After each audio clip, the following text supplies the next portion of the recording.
अस्पतिर्जन्यमिमन्तनोत्वरिष्टं यज्ञगो समिमं दधातु विश्वे देवास इह मादयन्तामो प्रतिष्ठा ओमोऽग्निः समिधा जनानां प्रतिधेनुमिवायति मुखासंव जह्वा इव प्रभयामुचिहानाः प्रभानवः शिश्रकेनाकमच्छ ॐ शीर्षे स्वाहा ॐ मूर्धानन्दिवो परतिं पृथिव्या वैश्वानरमृत आजातमग्निं कविगुंसं राजमदितिं जनाना मासन्ना पात्रं जनयन्त देवाः ॐ अन्माणि ते पर्मणाच्छादयामि सोमस्त्वा राजामृतेनानुवस्ताम्ब पुरोद्वरीयो करुणस्ते गृह्णोतु जयन्तन्त्वानुदेवा मदन्तु ॐ गजाय ॐ विश्वतश्चक्षुरुतः विश्वतो मुखो विश्वतो बाहुरुतः विश्वतस्पातः संबाहुभ्यान्तमतिसम्पदत्रैव्या वा भूमि जनयन् देव एकः ॐ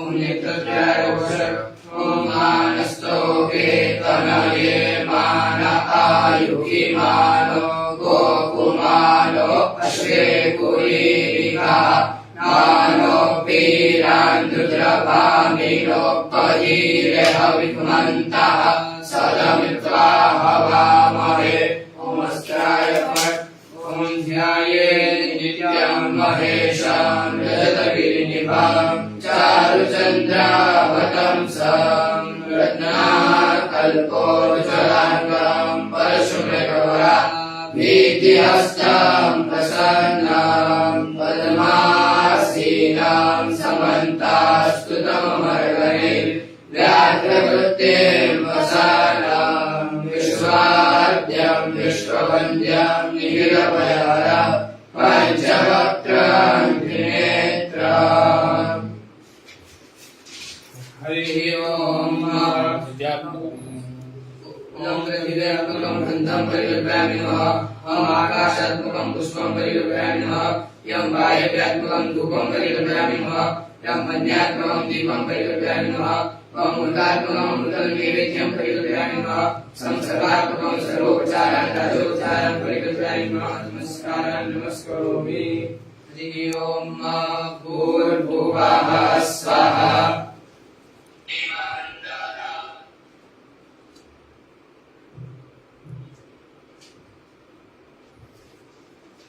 गणानान्त्वा गणपतिगो हवामहे प्रियाणान्त्वा प्रियपतिगो हवामहे निधीनान्त्वा निधिपतिगो हवामहे वसो मम आहमजानि गर्भदमात्वमजासि गर्भदम् गायत्री त्रिष्टुजगत्या विष्णुपङ्क्त्या सह बृहत्स्नेहा ककुत्सूचिभिः शम्यन्त्वा द्विपदाश्चतुष्पदास्त्रिपदाश्च षट्पदाः इच्छन्दाश्च सच्छन्दाः सूचिभिः शम्यन्त्वा सहस्तोमाः सहछन्दस आवृतः सप्रमारिपयः सप्तदैत्याः पन्था मनुदृश्य वीर अन्वाले वीरे रथ्यो नरस्मिन् ॐ जाग्रतो दूरमुदैति दैवं तदु सुप्तस्य तथैवैति दूरङ्गमञ्ज्योतिकाञ्ज्योतिरेकान्तन्मे मनः शिवसङ्कल्पमस्तु येन कर्माण्यपशो मनीखिनो यज्ञे कृण्वन्ति विदधे कुदीराः तदपूर्वं जक्षमन्तः प्रजानां तन्मे मनः शिवसङ्कल्पमस्तु प्रज्ञानमुत चेत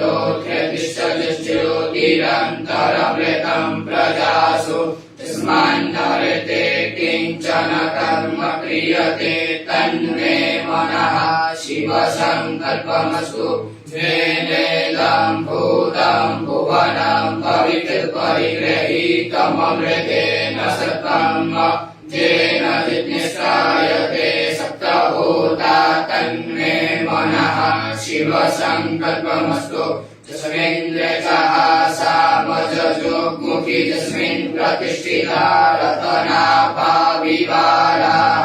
तस्मिंश्चित्तको सर्वमोदं प्रजानां तन्मे मनः शिवसङ्कल्पमस्तु सुखारतिरश्वानिव जन्मनुख्यान्ये नीयते भीषु मृगाजिन इव निर्प्रतिष्ठाञ्जलजिरञ्जविष्ठान् तन्मे मनः शिवसङ्कल्पमस्तु हरिः ओम् सहस्रशीर्षः पुरुषः सहस्राक्षः सहस्रपाद स भूमिको सर्वस्मृत्वाद्यतिष्ठदशाङ्कुलम् पुरुष एवेदको सर्वं जद्भूतं च भाव्यम् भूतामृतत्वस्येषानो जदन्येनातिरोहति एतावानस्य महिमातोऽध्यायांश्च पुरुषः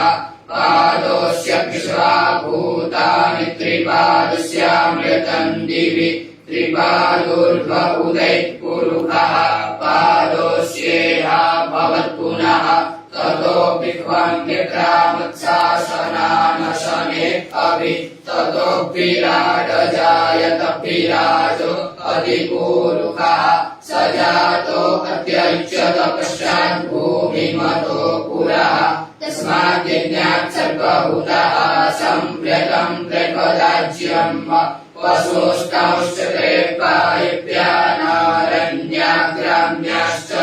तस्मात् यज्ञात् सर्वभूतरजः सामानि जन्निरे छन्दार्कुसि जन्निरे तस्मात् यजुस्तस्मादजायत तस्मादश्वा अजायन्त जेके चोभयादतः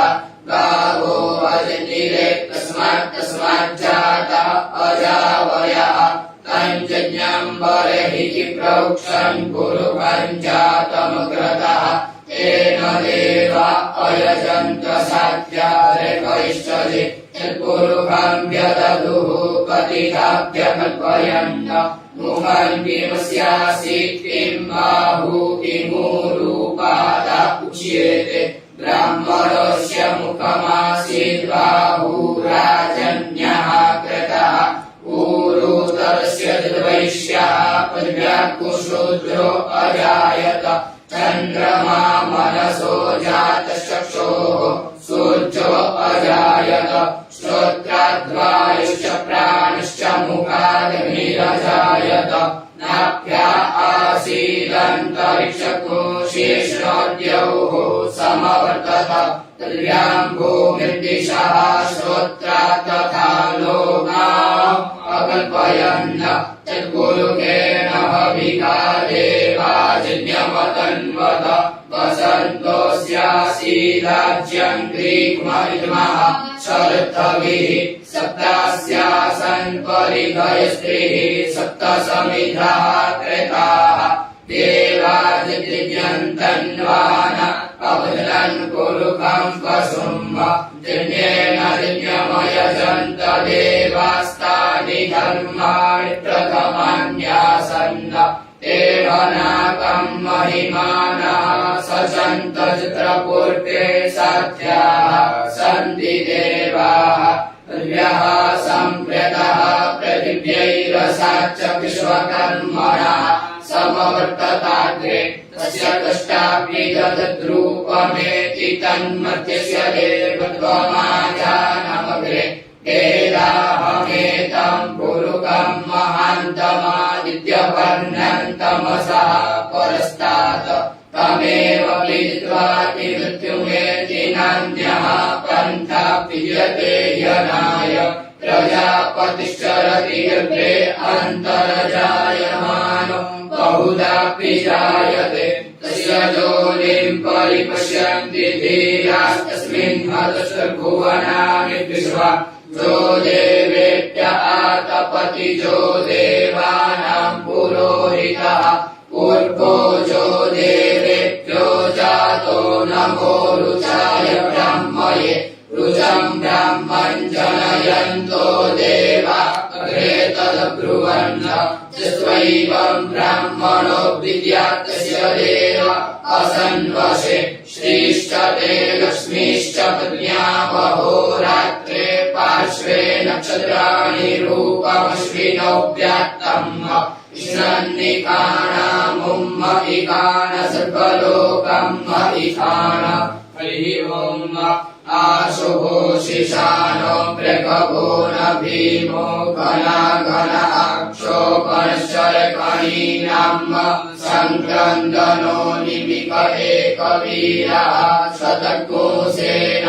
अजयत्साकमिन्द्रः सङ्क्रन्दनेन निमिकेन विष्णुना चित्कारेण दुश्चवनेन विष्णुना तदिन्द्रेण जयत सवध्वञ्जुधो नर इकुहस्तेन कृष्ण स इकुहस्तैः शनिकङ्कि विपशी सकुसृष्टा सयुध इन्द्रो गणेन सगो सृष्टजित्सोमपाबाहुषद्विग्रहन्वा प्रतिहिता पिरस्ता बृहस्पते परिदीयारथेन रक्षोहामित्रा अपबाधमानः प्रपञ्चन्सेनाः क्रमेणो जुधा जयन्नस्माकमेत्यविनारथानाम् स्वरविज्ञायस्तवीरः प्रवीरः सहस्वान्वाजी सहमान उग्रः अभिवीरो अभिषत्वा सहोजा चैत्रमिन्द्रतमा तिष्ठगोविद गोत्रविदं गोविदं वज्रबाहुञ्जयन्तमजुमप्रमेणन्तमोजसा इमकोशजाता अनुवीरयध्वमिन्द्रकोशकायो अनुसकोरभ्वम् अभिगोत्राणि सहसा गाहमानोदयो वीरः शतमन्युरिन्द्रः तुष्यवनः प्रतनाकारयुज्योऽस्माककोशेन अवतु प्रयत्सु इन्द्र आसान्येता बृहस्पतिर्दक्षिणायज्ञः पुररेतु सोमः देवसेनानामभिभञ्जतीनां जयन्तीनां मरुतो जन्त्वग्रह्म इन्द्रस्य कृष्णो वरुणस्य राज्ञः आदित्यानां मरुता कुशर्ध उग्रह्म महामनसा भुवनच्यवानां गो देवानां जयतामुरस्तात् कृतयकयमगवन्नायुधान्युसत्वनां महामगानां मनात्मुषि रुद्रहन् पाजिनां निद्रथानां जयतां जन्तुगोखाः अस्माकमिन्द्रः समृते पृथ्वजे अस्माकं च इवस्ता जयन्तु अस्माकं वीरा उत्तरे भवन्तु स्मादेव अवताहवेगो अवीकाञ्चितं प्रतिलोपयन्ति ग्रहाणाङ्गान्यवे परेहि अभिप्रेहि निर्दहर्षुशोकैरन्धेनामित्रास्तमसा सजन्ताम् अवशिष्टा परापत शरभ्ये ब्रह्मसकोशिरे गच्छामित्रान् प्रपद्यस्व मामीखान् कञ्चनोच्छिहा त्रेता जयता नर इन्द्रो वः शर्म गच्छतु उग्रावः सन्तु बाहवो नान्त्रिका जथा सत असौजासेना मरुता परे कामुख्यैकिन ओजसा स्पर्धमाना ताम्बूहत तमसा पव्रते न जतामि अन्यो अन्यं न जानन् चित्रबाणाः सम्पतन्ति कुमारा पिशिखा इव तन्न इन्द्रो बृहस्पतिरदितिः शर्म गच्छतु पिश्वाः शर्म गच्छतु कर्माणि ते कर्मणा चालयामि सोमस्त्वा राजामृतेनानुमस्ताम् गुरोर्बलीयो वरुणस्ते कृणोतु जयन्तन्त्वानुदेवा वदन्तु हरिः ओम् विभ्राट् बृहद्विभतु सौम्यम् मध्वायुद्धज्ञपतावभिरुतम् पातचूतोजो अभिरक्षतिमनः प्रजाः कुपोककुरुताः विराजति उर्यम् च तवेदसम् देवम् वहन्ति केतवः यशे विश्वाय सूर्यम् जेनापावकचक्षसा पुरन्यन्तम् जनाः अनु त्वम् करुण पश्यसि दैत्यादतजो आगतकूलकेन सूर्यवच मध्वाजन्यको समञ्जाते तम् रत्नतायम् वेनश्चित्रम् देवानाम् तम् रत्नता पूर्वता विश्वते मदाच्येष्टदातिम् वरेहि पदकुसुर्भिदम् प्रतीचीनम् व्रजनन्दो हसे धुनिमा सञ्चयन्तमनुया सुवर्तसे अयम् वेनश्चोदय प्रश्निगताज्योतिर्चरायुरजसोऽप्तिमाने इममपाकुसङ्गमे सूर्यस्य शिशुन्न विभ्रामदिभिरिहन्ति चित्रम् देवानामुदगादनीकम् चक्षुर्मित्रस्य पर्वस्याग्नेः आप्रात्या वा पृथिवी अन्तरिक्षको सूर्य आत्मा जगतस्तस्तु कश्च आनक्रीडा पिर्पिदते सुषस्ति विश्वा नरः सविता देव हेतु अभि यथा जुवानो मत्सदानो विश्वम् जगदभित्वे मनीः जलद्यगच्छत्रहन्नुदगा अभिसूर्य सर्वम् तदिन्द्र चेत्पशे तरणि विश्वदरे शतोज्यो विक्रदसि सूर्य विश्वमाभासिरोचनम् तत्सूर्यस्य देवग्रन्थन्महित्वम् मध्याकर्तोऽर्पितदग्मो सञ्जभार जलेदयितहरिता सदस्तादात्रात्रीपासस्तनुते शिवस्मै तन्मित्रस्य वरुणस्याभिचक्षे सूर्यो रूपम् कृणुतेद्यौरुपस्थे अनन्तमन्यदृशदस्य पाजाः कृष्णमन्यध्वरिताः सम्भरन्ति वन्महा असि सूर्यपरादित्यमहा असि महस्ते सतो महिमा पनस्यते धा देवमहा असि वत्सूर्यश्रवसा महा असि देवमहा असि मन्हादेवानामसुचः पुरोहितो विभुज्योतिरदाभ्यम्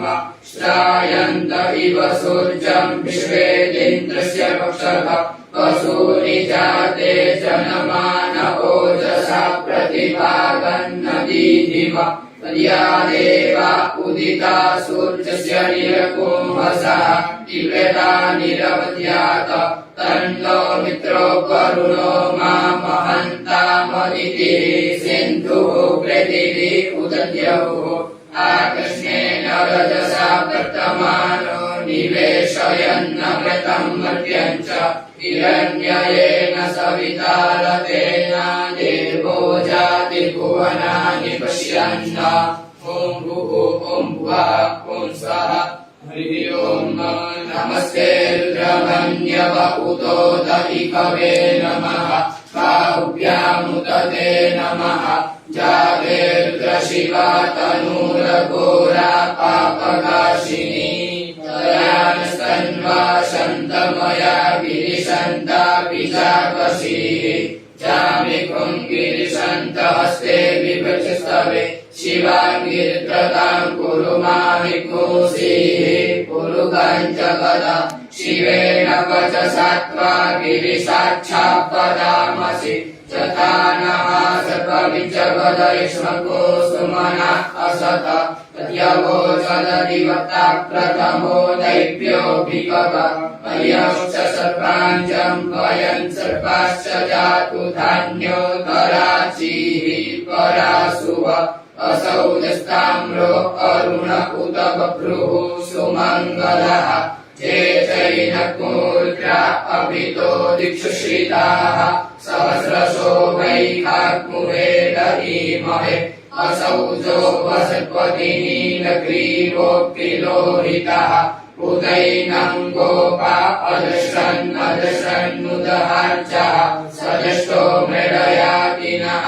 नमोऽस्तु नीलग्रीवाय सहस्राक्षाय मीदुषे अथो ये अस्य स्वानो हन्तेभ्यो करन्नमः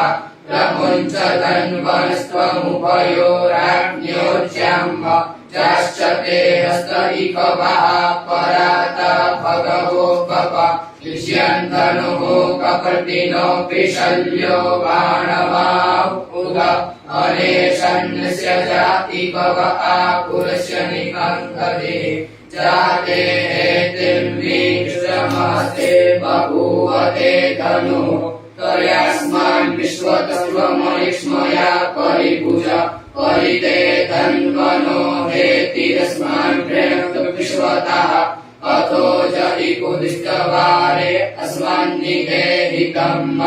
अवतत्य धनुष्वपुंसहस्राक्षसते कुले निषिच्च शल्यानां मुखा शिवो नः सुमना भव नमस्त आयुधाय नादताय विष्णवे उभाभ्यामुदते नमो बाहुभ्यां तव धन्वने मानो महान्तमुदमानो अर्भकं मान उक्षन्तमुदमान उक्षितं मानो बधीः पितरं मोदमातरं मानः प्रियास्तन्वोर्जरीरिकः मानस्तो केतनये मान आयुखि मानो गोकुमारो अश्वे पुरीरिकः मानो वीरान्द्रभामिनो पदीरे हरिमन्तः सदमित्वा हवामहे नमो हिरण्यमाहवे सेनान्ये दिशाञ्च पतये नमो नमो क्षेत्रो हरिकेशेभ्यः पशूनां पतये नमो नमः शक्तिञ्जराय त्रिखीमते पतीनां पतये नमो नमो हरिकेशाय पवीतिने पुष्टानां पतये नमो नमो बभ्रुषाय व्याधिने नानां पतये नमो नमो भवस्य हेत्यै जगतां पतये नमो नमो रुद्राय तथायिने क्षेत्राणां पतये नमो नमः सूताय हन्त्यै वनानां पतये नमो नमो रोहिताय स्वपतये वृक्षाणां पतये नमो नमो भुवन्तये पारिवस्कृताय उपदीनां पतये नमो नमो मन्त्रिणे पाणिजाय कक्षाणां पतये नमो नमः उच्चैर्घोषाय क्रन्दयते पतीनां पतये नमो नमः कृष्णाय तया धावते सत्त्वानां पतये नमो नमः सहमानाय व्याधिन आव्याधिनीनां पतये नमो नमो निखण्डिने अकुभायस्तेनानां पतये नमो नमो निषेलवे परिचराय रण्यानां पतये नमो नमो वञ्चते परिवञ्चते स्थायूनां पतये नमो नमो निकाङ्गिन इकुधिमते तस्कराणां पतये नमो नमः श्रकायिभ्यो जिघाकुशभ्यो विष्णतां पतये नमो नमः श्रीमद्भ्यो नक्ताञ्चलभ्यो ईरेन्तानां पतये नमः नमो श्रीगिने गिरिचराय कुलुञ्चानां पतये नमो नमः इकुमभ्यो धन्वाय कृशवो नमो नमः आतन्वानेभ्यः प्रतिदधानेभ्यः शवो नमो नमः आयसेभ्यो सिद्धिशवो नमो नमो विषयेभ्यो विषयशवो नमो नमः स्वकल्प्यो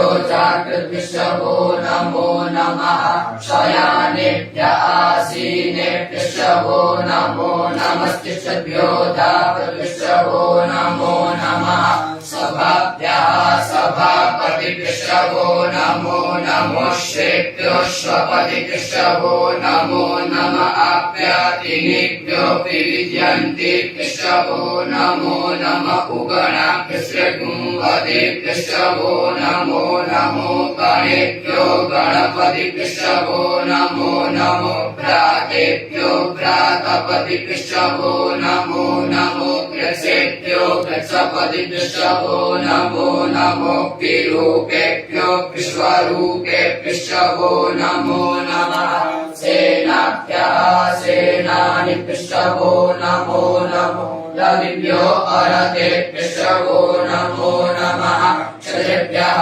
सङ्ग्रहीतृभ्यो नमो नमो महद्भ्यो अर्भकेभ्यो नमः नमश्चक्षुभ्यो रथकारेभ्यो नमो नमः कुलालेभ्यः कर्मारेभ्यो नमो नमो निखादेभ्यः कुञ्जिष्टेभ्यो नमो नमः स्वनिभ्यो व्यवयिभ्यो नमो नमः स्वभ्यः स्वपतिभ्यो नमो नमो भवाय च रुद्राय च नमः सर्वाय च पशुपतये च नमो नीलग्रीवाय च शितिकण्ठाय च नमः कपर्दिने च पित्तकेशाय च नमः सहस्राक्षाय च शतधन्वने च नमो गिरिशयाय च शिपिविष्टाय च नमो गिरिदुष्टमाय चेकुमदे च नमो ह्रस्वाय च कामनाय च नमो बृहते च परहीयसे च नमो पृथाय च सवृते च नमो ख्याय च प्रथमाय च नमः आशवे चाचिराय च नमः शीघ्राय च शीघ्राय च नमः ऊर्म्याय च वन्याय च नमो नादेयाय च दीप्याय च नमो ज्येष्ठाय च कनिष्ठाय च नमः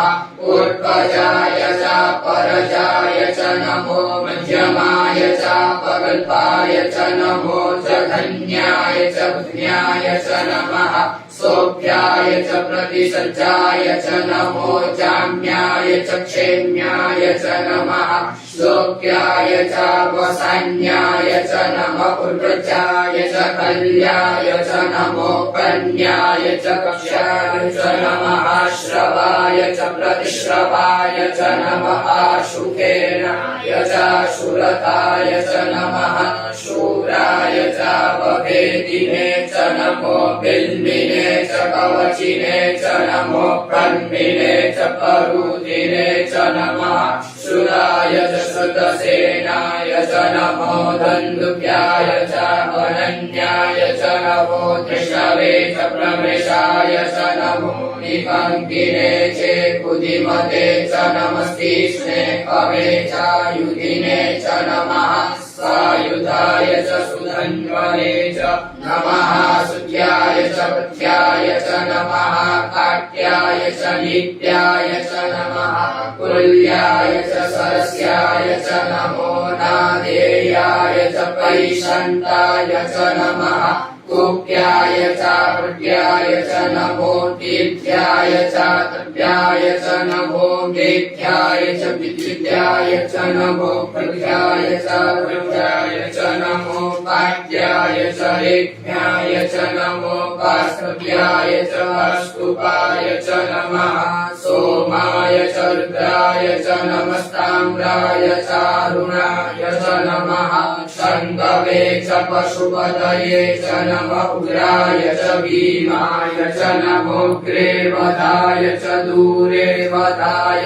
च नमो तन्त्रे च हनीयसे च नमो वृक्षेभ्यो हरिकेशेभ्यो नमस्काराय नमः शम्भवाय च मयोभवाय च नमः षण्पराय च महेश्वराय च नमः शिवाय च शिवतराय च नमः पार्चाय च पार्चाय च नमः प्रतरणाय चोत्तरणाय च नमस्तीर्थ्याय च कुल्याय च नमः षष्ट्याय च वेण्याय च नमः सिगत्याय च वास्याय च नमः विकोशिलाय च क्षयणाय च नमः कपर्दिने च पुरस्पये च नमः हिरण्याय च प्रपथ्याय च नमो प्रज्याय च गोष्ठ्याय च नमस्तव्याय च ज्येष्ठाय च नमो जगज्जाय च निवेप्याय च नमः काव्याय च वरेष्ठाय च नमः शुक्याय च हरित्याय च नमः पार्थुसत्याय च रहस्याय च नमो लोप्याय चोलप्याय च नमः ऊर्ध्याय च सूर्ध्याय च नमः पर्णाय च पर्णशदाय च नमः उद्युरमाणाय चाभिनते च नमः आभिदते च प्रभिदते च नमः इकुकृत्यो धनकृत्यश्रवो नमो नमो किरीटेभ्यो देवानाग्निर्दयेभ्यो नमो विचिन्वकेभ्यो नमो विक्षिणकेभ्यो नमः आनिरयतेभ्यः द्रावे अन्धसस्पदे दरिद्रनीललोहित आसां प्रजानां मेकां पशूनां माभ्यर्मारोन्मोचनः किञ्चना ममत इमार्द्राय तपसे कपर्दिने क्षयन्वीराय प्रभराणो हेमतिः यथा समसद्विपदे चतुपदे विश्वं पुष्टं ग्रामे अस्मिन्ननातुरं जातेर्द्रशिवा तनुः शिवा विश्वाहा भेकजी शिवानुरस्य भेकजी कयानो मृणजीवसे परिणोर्द्रस्य हेतुर्व्यनक्तु परित्वेकस्य दुर्मतिरगायोः अवस्थिरा मकवस्तस्तनुक्वमीर्गस्तोकायतनयाय मृड मीदृष्टम शिवतम शिवो नः सुमना भव परमे वृक्ष आयुधन्निधाय कृतिं वसान आचर पिनाकं बिभ्रदागहि त्रिगिरिद्रपिरोहित नमस्ते अस्तु भगवः चास्ते सहस्रभूमे तयोन्यस्मन्निभवन्तु ताः सहस्राणि सहस्रशोभाक्तोस्तवहेतयः तासामीशानो भगवः पराचीना मुखाकृति असंख्याता सहस्राणि चेर्द्रा अधिभूम्याम्ब सहस्रयोजने वधन्वानि तन्वसि तस्मिन्मनप्रयन्नवेन्तरिक्षे भव अधि सहस्रयोजने वधन्वानि तन्वसि नीलग्रीवाः शितिकण्ठादिवकोर्द्रा उपश्रिताः ते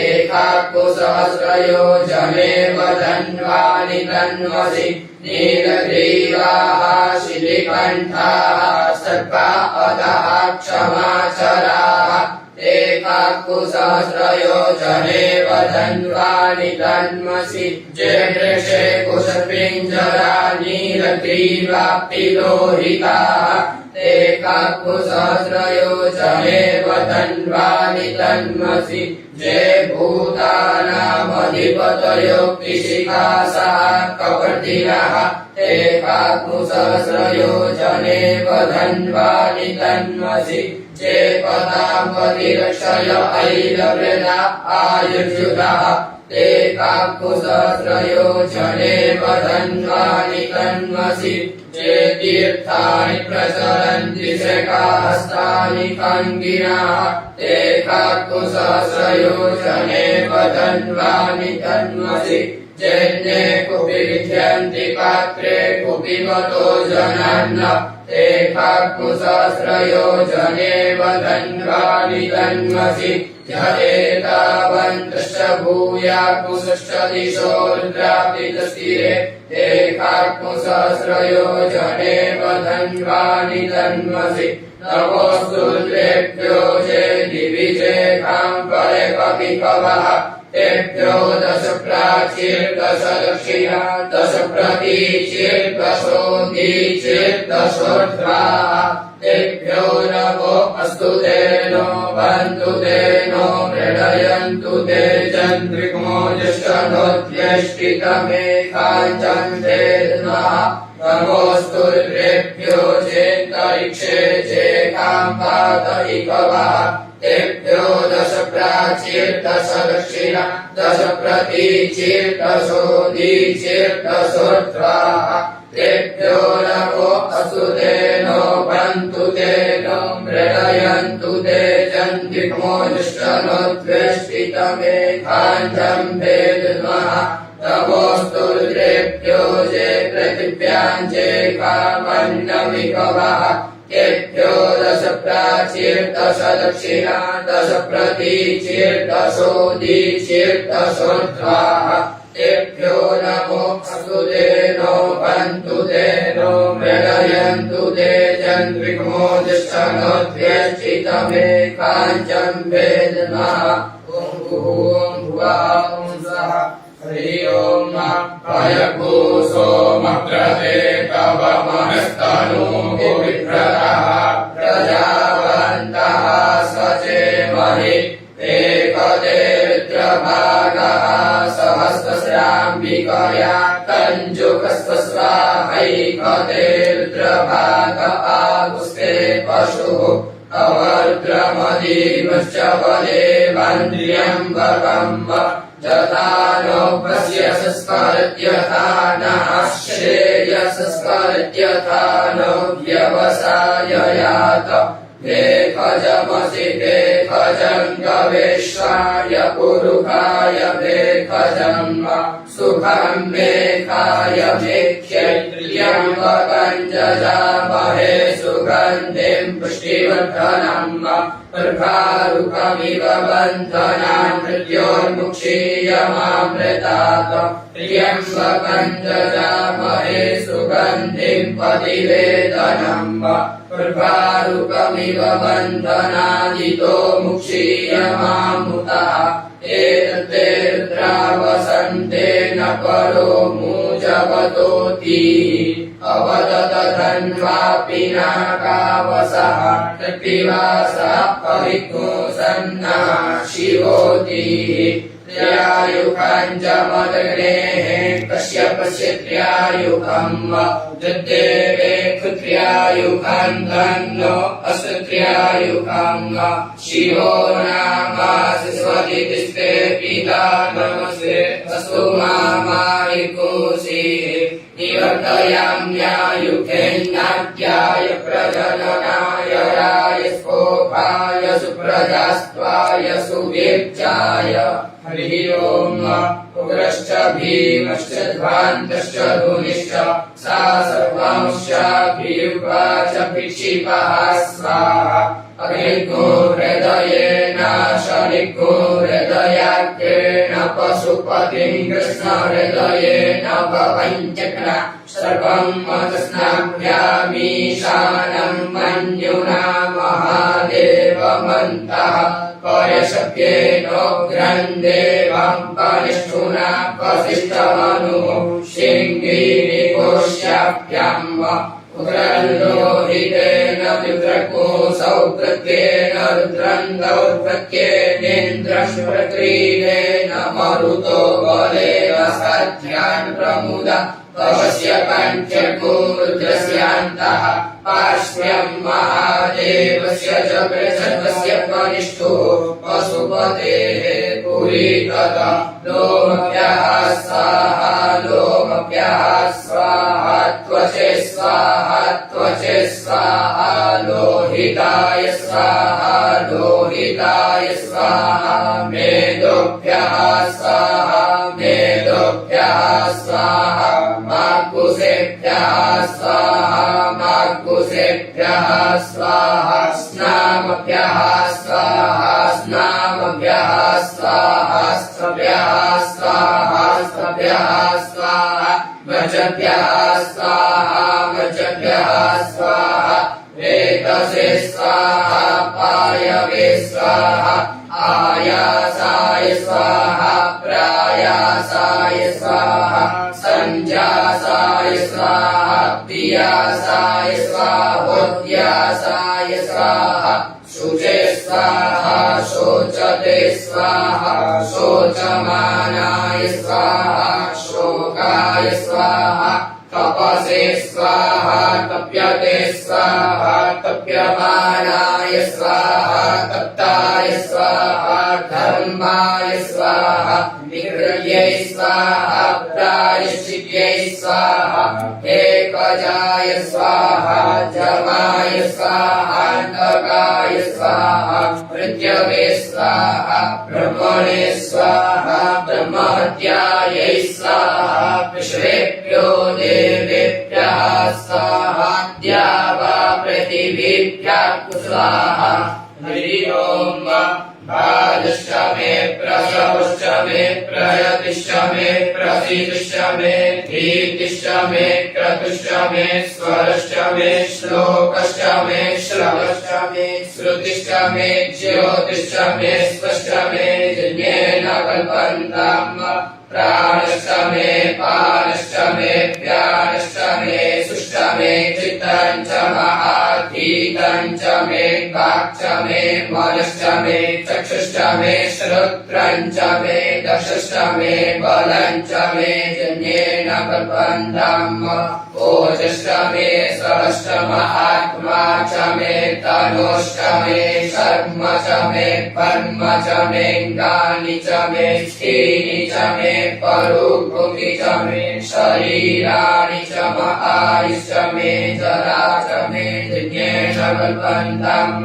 ज्येष्ठं च आधिपत्यं च मे मन्युश्च मे भामश्च मे वश्च मे वश्च मे जेमा च मे महिमा च मे परिमा च मे प्रतिमा च मे परिधिमा च मे द्राघिमा च मे वृद्धं च मे प्रतिश्च मे जन्येन कल्पन्ताम् सत्यं च मे श्रद्धा च मे जगश्च मे धनं च मे विश्वं च मे महश्च मे क्रीडा च मे मोदश्च मे जातं च मे जनिष्यमानं च मे सूक्तं च मे सुकृतं च मे जन्येन कल्पन्ताम् वेदं च मे वेदं च मे यश्वं च मे नामयं च मे जीवातुश्च मे दीर्घायुत्वं च मे नमित्रं च मे भयं च मे सुखं च मे शयनं च मे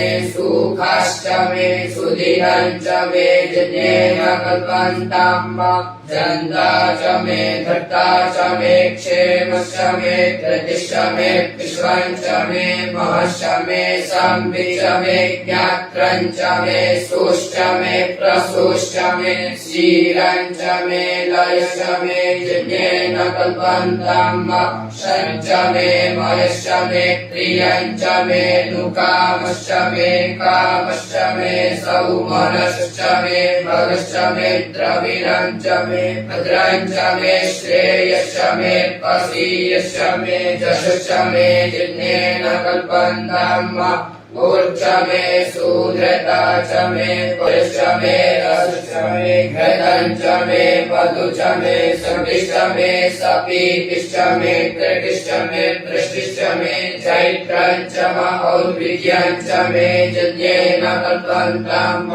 रयश्च मे रायश्च मे पुष्टं च मे पुष्टिश्च मे विभु च मे प्रभु च मे पूर्णं च मे पूर्णतरं च मे कुयवं च मे क्षितं च मे नं च मे क्षुच मे जन्येन कल्पन्ताम् चितं च मे वेद्यं च मे भूतं च मे भविष्यं च मे सुगं च मे सुपथ्यं च मरुतं च मरतिश्च मे दत्तं च मे व्यक्तिश्च मे मतिश्च मे सुमतिश्च मे जन्येन कल्पन्ताम् प्रियश्च मे जवाश्च मे माखाश्च मे तिलाश्च मे मृगाश्च मे खल्वाश्च मे प्रियङ्गवश्च मे नवश्च मे श्यामाकाश्च मे नीवाराश्च मे गोधूमाश्च मे मसूराश्च मे जन्येन कल्पन्ताम् अश्वा च मे मृत्तिका च मे गिरयश्च मे पर्वताश्च मे सिकताश्च मे वनस्पतयश्च मे हिरण्यं च मे यश्च मे श्यामं च मे लोहं च मे सीसं च मे त्रपु च मे जन्येन कल्पन्तम् अग्निश्च महापश्च मे भीरुदश्च महोपदयश्च मे कृष्णपच्याश्च मे कृष्णपच्याश्च मे ग्राम्याश्च मे पशव आरण्याश्च मे पित्तञ्च मे पितिश्च मे भूतञ्च मे भूतिश्च मे चिज्ञेन कल्पन्तम् वसु च मे वसतिश्च मे कर्म च मे शक्तिश्च मे कश्च एमश्च इया च मे गतिश्च मे जिज्ञेन कल्पन्तम् अग्निश्च इन्द्रश्च मे सोमश्च इन्द्रश्च मे सविता च इन्द्रश्च मे सरस्वती च इन्द्रश्च मे गोखा च इन्द्रश्च मे बृहस्पतिश्च इन्द्रश्च मे जिज्ञेन कल्पन्तम् पितृश्च इन्द्रश्च मे वरुणश्च इन्द्रश्च मे धाता च इन्द्रश्च मे त्वष्टा च इन्द्रश्च मे मरुतश्च इन्द्रश्च मे पिषे च मे देवा इन्द्रश्च मे जिज्ञेन कल्पन्तम् पृथिवी च इन्द्रश्च मे तरिक्षं च इन्द्रश्च मे द्यौश्च इन्द्रश्च मे समाश्च इन्द्रश्च मे नक्षत्राणि च इन्द्रश्च मे दिशश्च इन्द्रश्च मे जिज्ञेन कल्पन्तम् गोसुश्च मे रश्मिश्च मे दाक्षिश्च मे दीपतिश्च उपाकुसुश्च मे तर्जावश्च ऐन्द्रवायवश्च मे मैत्रा वरुणश्च आश्विनश्च मे प्रदीपस्थानश्च मे शुक्रश्च मे मन्त्री च मे जिज्ञेन कल्पन्तम् आक्रयणश्च मे वैश्वदेवश्च मे ध्रुवश्च मे वैश्वानरश्च ऐन्द्रावश्च मे महावैश्वदेवश्च मे मरुत्वरीयाश्च मे निकेवल्यश्च मे सावित्रश्च मे सारस्वतश्च मे पाञ्जीवतश्च मे आर्योजनश्च मे जिज्ञेन कल्पन्तम् सुरश्च मे चमसाश्च मे वायव्यानि च मे द्रोणकलशश्च मे ग्रावाणश्च मे धिकवणे च मे पूतवृक्ष आधवनीयश्च मे पेदिश्च मे वरेश्च मे वडगश्च मे स्वगाकारश्च मे जिज्ञेन कल्पन्तम् अग्निश्च मे धर्मश्च मे कश्च मे सूर्यश्च मे प्राणश्च मेश्व मे दश्च मे पृथिवी च मे दितिश्च मे दितिश्च मे द्यौश्च मे गुलयः चत्वरयो दिशश्च मे जिज्ञेन कल्पन्तम् व्रतञ्च मयतवश्च मे तपश्च मे संवत्सरश्च मे होरात्रे पूर्वशीले बृहद्रथन्तरे च मे जिज्ञेन कल्पन्तम् एका च मे तिस्रश्च मे तिस्रश्च मे पञ्च च मे सप्त च मे नव च मे एकादश च मे त्रयोदश च मे पञ्चदश च मे सप्तदश च मे नवदश च मे एकविंशतिश्च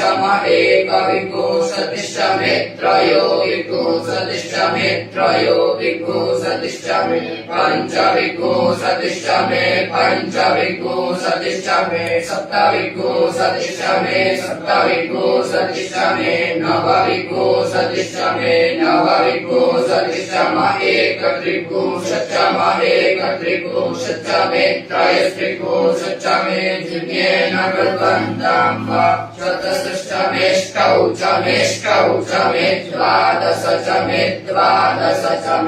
षोडश च मे विंशतिश्च मे चतुर्विंशतिश्च मे अष्टाविंशतिश्च स्वतिष्ठमे द्वात्रिको सच्चमे द्वात्रिको सच्चमे खत्रिको सच्चमे खत्रिको सच्चमे चत्वारिको सच्चमे चत्वारिको सच्चमे चतुश्चत्वारिको सच्चमे चतुश्चत्वारिको सच्चमेष्टाचत्वारिको सच्चमे दिव्येन कल्पन्ताम् त्र्यविष्टमे त्र्यवीचमे दिव्यवाच्चमे दिव्यौवीचमे पञ्चाविष्टमे पञ्चावीचमे त्रिवत्सष्टमे त्रिवत्साचमे तृजवाच्चमे तृजौवीचमे दिव्येन कल्पन्ताम् पष्टवाच्चमे पष्टौवीचमौक्षाचमे पशाचमरेकवश्चमे देहश्चमे निर्भावश्चमे देहश्चमे दिव्येन कल्पन्ताम् भागाय स्वाहा प्रसवाय स्वाहा बीजाय स्वाहा क्रतवे स्वाहा प्रसवे स्वाहा अर्पतये स्वाहा अन्ये मुग्धाय स्वाहा मुग्धाय पैनकोशिनाय स्वाहा पैनकोशिन अन्त्यायनाय स्वाहा अन्त्याय भुवनाय स्वाहा भुवनस्य पतये स्वाहा अधिपतये स्वाहा प्रजापतये स्वाहा इयन्ते रान्मित्राय जन्तासि जमन ऊर्जेत्वा पृष्ठेत्वा प्रजानान्त्वाधिपत्याय आयुर्जन्येन कल्पताम् प्राणो जन्येन कल्पताम् चक्षुर्जन्येन कल्पताम् श्रोत्रम् जन्येन कल्पताम् वाक्जन्येन कल्पताम् मनोजन्येन कल्पताम् आत्मा जन्येन कल्पताम् ब्रह्मा जन्येन कल्पताम् ज्योतिर्जन्येन कल्पताम् पुष्पजन्येन कल्पताम् पृष्ठाञ्जन्येन कल्पताम् जन्यो जन्येन कल्पताम्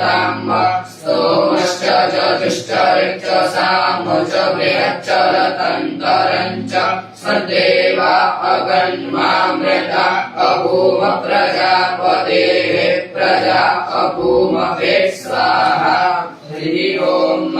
यजां वाचां प्रपद्ये मनोजयो प्रपद्ये सामप्राणां प्रपद्ये चक्षुः श्रोत्रां प्रपद्ये वागोदः सहौजो महि प्राणापानौ जन्मे छिद्रं चक्षुः हृदयस्य मनसो पावित्र्यं बृहस्पतिं मे तद्दधातु शन्नो भवतु भुवनस्य निष्पतिः भूर्भुवः स्वाहा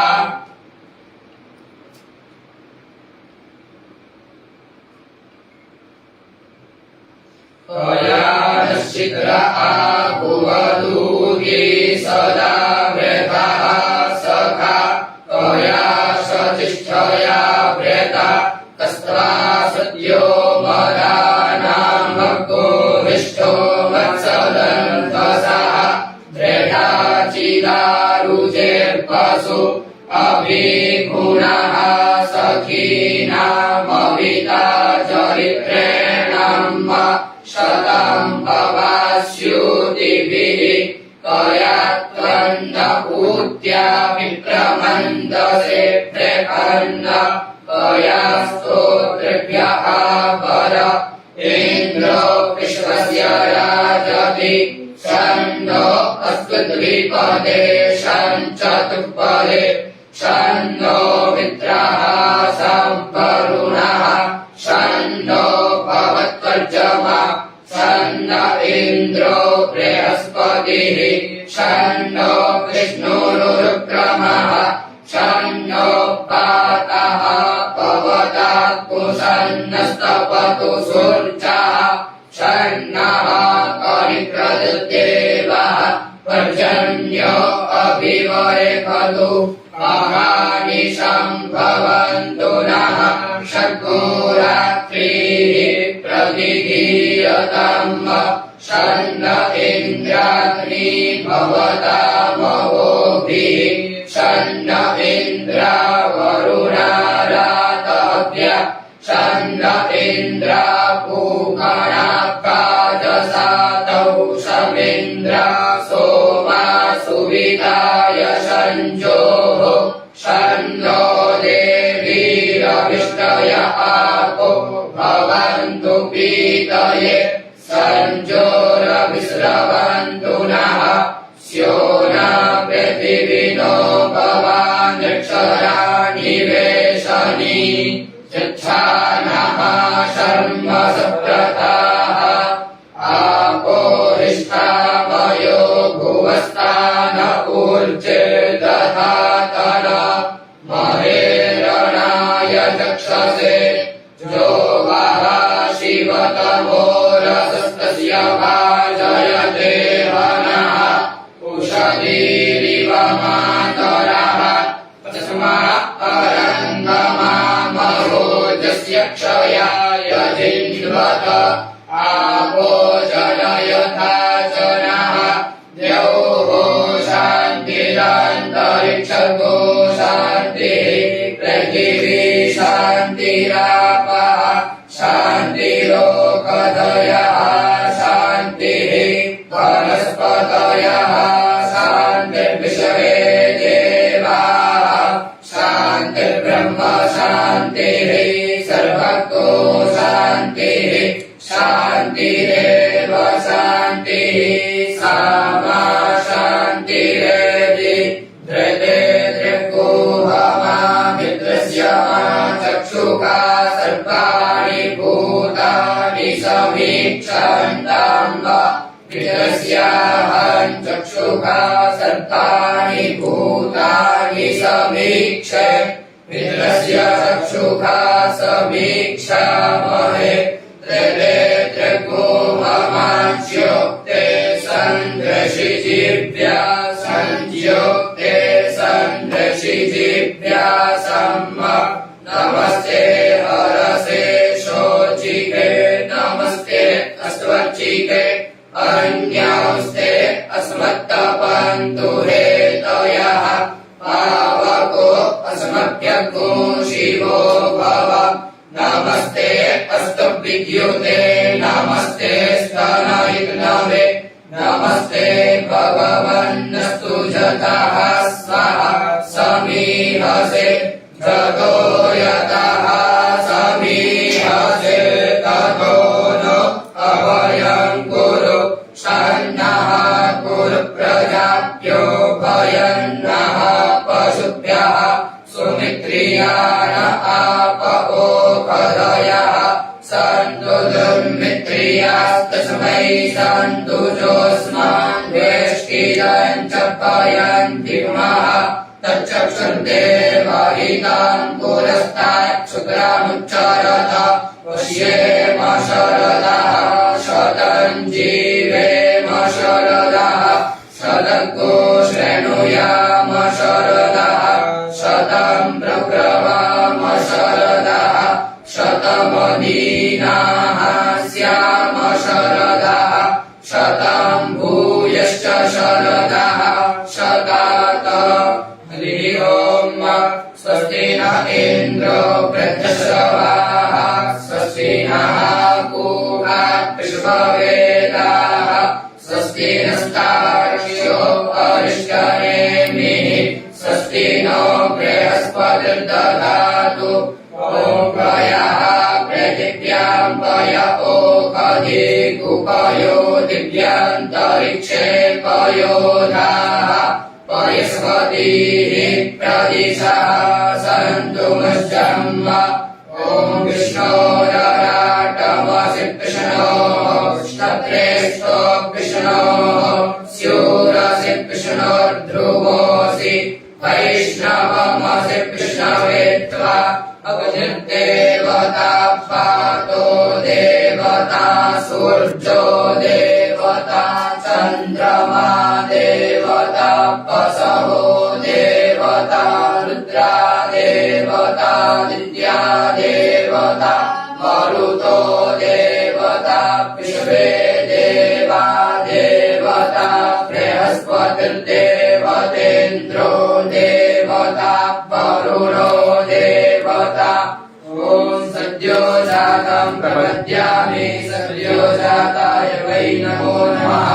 भवे भवेनाति भवे भवस्व मां भवोद्भवाय नमः वामदेवाय नमो ज्येष्ठाय नमः श्रेष्ठाय नमो रुद्राय नमः कालाय नमः कलविकर्णाय नमो कलविकर्णाय नमो बलाय नमो बलप्रवदनाय नमः सर्वभूतदमनाय नमो मनोन्मनाय नमः अघोरेभ्यो घोरघोरतरेभ्यः सर्वेभ्यः सर्वसर्वेभ्यो नमस्ते अस्तु रुद्ररूपेभ्यः तत्पुरुषाय विद्महे महादेवाय धीमहि तन्नो रुद्रः प्रचोदयात् ईशानः सर्वविद्यानाम् ईश्वरः सर्वभूतानां ब्रह्मणोऽधिपतिर्ब्रह्मा शिवो मे अस्तु सदा शिवो नामाशिषवधितिस्ते पिता नमस्ते अस्तु मामाहिकोऽसीः निवर्तयाम्यायुधेन्नाद्याय प्रजननाय रायस्पोखाय सुप्रजास्त्वाय सुवीर्याय शुभानि देव सवितद्दुरितानि परासुव जद्भद्रान्तान्न आसुव यौः शान्तिरान्तरिक्षको शान्तिः पृथिवी शान्तिरापः शान्तिरोषधयः शान्तिः वनस्पतयः शान्तिर्विश्वे देवाः शान्तिर्ब्रह्म शान्तिः सर्वको शान्तिः शान्तिरेव शान्तिः सा मा शान्तिरेति ॐ सर्वे कामा एकप्रेदाना घोरसो दत्सामा सर्वे कामे वैनामे तद्वेदाना घोरसेनाभिकिञ्चति शान्ति शान्ति शान्ति